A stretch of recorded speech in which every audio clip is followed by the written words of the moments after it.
What's up, everyone, and welcome to another daily episode where we're going to talk about the 8th Chrome zero-day vulnerability found in 2022 alone. If you don't learn anything else from this episode, you just might learn where to focus more attention to protect yourself and others from this threat. Oh, drat these computers. They're so naughty and so complex. I could pinch them. Google rolled out an emergency security update for the desktop version of the Chrome web browser to address a new zero-day vulnerability tracked as CVE 2022-4135 that is actively exploited in the wild. The CVE 2022-4135 vulnerability is a heap buffer overflow issue in GPU. The vulnerability was reported by Clement Lecigne, hope I didn't hack his name apart, of Google's threat analysis group on November 22nd, 2022.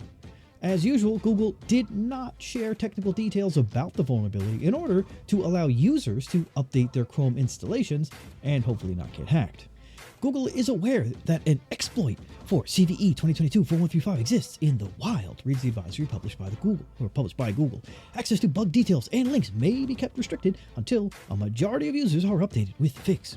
We will also retain restrictions if the bug exists in a third-party library that other projects similarly depend on, but haven't yet fixed. An attacker can exploit the heap buffer overflow to potentially gain arbitrary code execution on systems running vulnerable versions of the browser. Google fixed the zero-day with the release of version 1.107.0.5304.1214 for Mac and Linux and 107.0.5304.121/122 for Windows, which the company plans to roll out over the coming days and weeks. The CVE 2022-4135 vulnerability is the 8th actively exploited Chrome zero-day addressed by Google this year. Other vulnerabilities exposed this year include, in October, there was a type confusion issue in V8. In September, it was insufficient data validation in the Mojo collection. In August, we had insufficient input validation of untrusted input in intents. July, another heap buffer overflow in WebRTC. April and March, more type confusion, and way back in February, a use after free issue in the animation component. Chrome users are recommended to update their installations as soon as possible to neutralize attacks attempting to exploit the zero-day. So why is this important? Well, first, thanks for asking.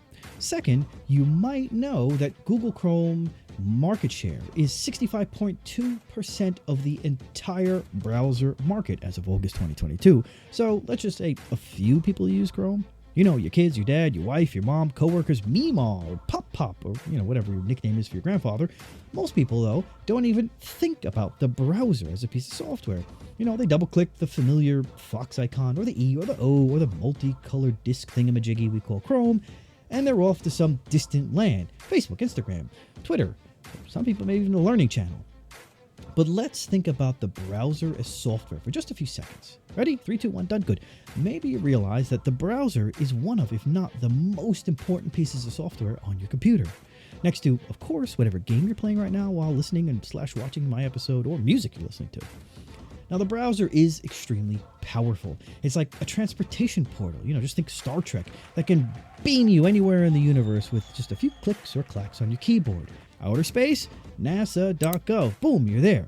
The best mac and cheese recipe on the planet. Open your browser, type in the address bar, the best mac and cheese recipe on the planet. Boom. Of course, you eat too much, take a nap, come back, finish watching this episode. So the browser is the window to an infinite amount of information. But it's just a piece of software that some geeky kids developed back in maybe the 90s.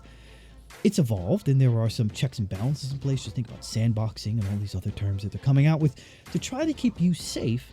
But when you use a browser, you're putting your safety, the safety of your most private information, your bank details, credit cards, stock brokerage information, Bitcoin, whatever, you're putting it in the hands of the developers of that tool. Now, I could go on for days, if not weeks, and anybody who knows me, it'd probably be weeks, about how I believe we have reached a point where we're moving way too fast in tech, trying to beat the other guy and get that 1% edge, which may or may not be the reason why all of our technology seems to be kind of falling apart at the seams. Just look at the latest iOS software. Microsoft Teams users who are all of a sudden their camera gets turned on every time they join a meeting will know exactly what I'm talking about. But I'm not going to bore you with that preachy stuff. The bottom line is We look at these massive billion or sometimes trillion-dollar companies and think they're infallible. They're the best in the world. They know what good code looks like, and they're covering all of the security measures. But in the end, they're just human like you and me. They make mistakes. They probably miss the toilet every once in a while. And of course, they get pressure from management to push out that feature as fast as possible, so they take shortcuts or they miss mistakes.